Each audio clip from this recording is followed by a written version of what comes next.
बात कर रहे हैं। वो हिंदू संत युवाओं को प्रेरणा दे रहे हैं कि तुम एक काम करो, अपने पैसे हमें दे दो, अपने घर की महिलाएं हमें दे दो और तुम जाओ मोक्ष को प्राप्त कर लो, मर जाओ मोक्ष को प्राप्त कर लो। हिंदू धर्म गुरु हिंदुओं को कायर बना रहे हैं, वो उन्हें नाचना सिखा रहे हैं, वो उन्हें कूदना सिखा रहे हैं, वो उन्हें अय्यासी करना सिखा रहे हैं। हिंदू धर्म गुरु भी बहुत काम कर रहे हैं।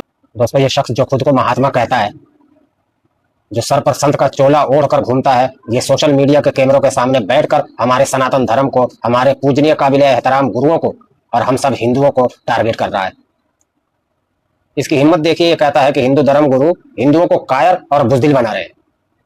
ये कहता है कि हमें नाचना सिखाया जा रहा है, हमें पाखंड धोखेबाजी के रास्ते पर ले जाया जा रहा है। लेकिन ठहरिए, बात सिर्फ यही खत्म नहीं होती। अगर आपको लगता है कि सिर्फ सनातनियों या हिंदुओं का बुरा भला कहता है, तो आप गलत फहमी में। यह शख्स एक नंबर का मौका परस्त और नफरतबाज है। यह आए दिन कभी मुसलमानों के खिलाफ जहर उगलता है, तो कभी कौम के बाप महात्मा गांधी को गालियां देता है। कभी यह वक्त की हुकूमत को कोसता है, तो कभी योगी आदित्यनाथ और मुल्क के वजीर आजम नरेंद्र मोदी को गालियां देता है। दोस्तों, आए दिन किसी न किसी को गाली देना, मुआशरे में जहर घोलना और नफरत फैलाना ही इसका असल धंधा बन चुका है। ये नफरतबाज सोचता है कि ऐसे भड़काऊ भाषण, इश्तिहाल अंगेज तकरीर देकर समाज को आपस में लड़ाकर और गंदी सियासत करके और सोशल मीडिया का हीरो बन जाएगा। दोस्तों, ये कोई आम आदमी नहीं है।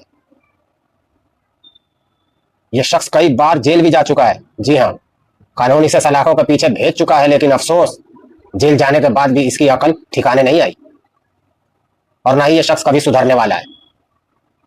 दोस्तों, ये तब तक नहीं सुधरेगा जब तक कानून के साथ साथ समाज इसका इलाज नहीं करेगा।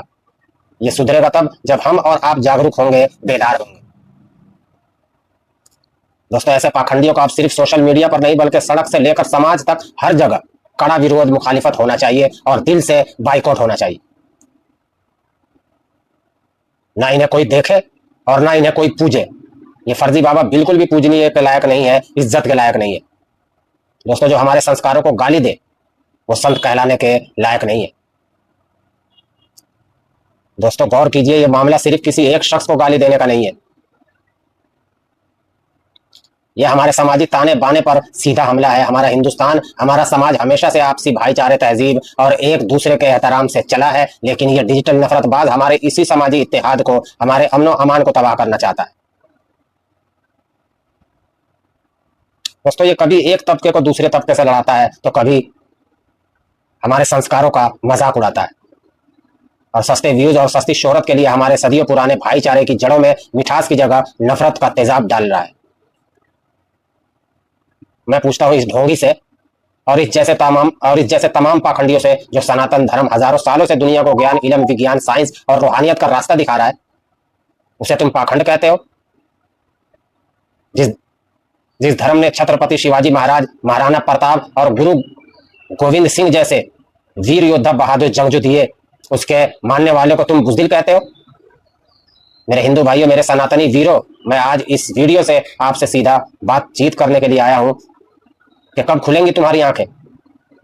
आखिर कब तक हम सोशल मीडिया पर बैठे इन खुद साख्ता संतों का, इन डिजिटल पाखंडियों का तमाशा देखते रहेंगे? दोस्तों, ये वो लोग हैं जो टीआरपी के भूखे हैं, जो चंद व्यूज और पैसों के लिए अपने ही धर्म की पीठ में छुरा घोंपते हैं और मुल्क के अमनो अमान को दांव पर लगाते हैं। ये बाहर के दुश्मनों से ज्यादा खतरनाक है, क्योंकि ये हमारे बीच रहकर हमारे भाइयों के दिमाग में जहर घोलते हैं। दोस्तों, ये अपने ही धर्म को गाली देते हैं, मुल्क के रहनुमाओं का मजाक उड़ाते हैं और हम सिर्फ वीडियो देखकर स्क्रॉल कर देते हैं। दोस्तों, अब जागने का वक्त आ चुका है। पहचानो इन पाखंडियों को, इनके चेहरे से महात्मा का नकाब नोच कर फेंकने का वक्त आ गया। जो हमारे धर्म गुरुओं का अपमान करे, तौहीन करे, जो हमारे समाज को बुज़दिल कहे और जो मुल्क में नफरत का बाजार गर्म करे, उसे उसकी सही जगह दिखाना हमारा कर्तव्य है, फर्ज है। दोस्तों, मैं आज इस वीडियो से ललकार कर कहता हूं कि इस देश से पाखंडवाद और इस नफरतबाजी का खात्मा तभी होगा जब हम और आप जागरूक होंगे, बेदार होंगे। जब हम अंधविश्वास, वहम परस्ती को छोड़कर सच्चे सनातन ज्ञान को अपनाएंगे और ऐसे फर्जी गालीबाज बाबाओं को सोशल मीडिया से लेकर समाज तक हर जगह पूरी तरह बाइकआउट करेंगे। आखिर में बस इतना कहूंगा दोस्तों कि अपनी आंखें खोलो, अपनी शक्ति को पहचानो, अपनी ताकत को पहचानो, अपने समाज के इत्तेहाद को बचाओ और धर्म के नाम पर दुकान चलाने वाले इन भेड़ियों को खदेड़ बाहर करो।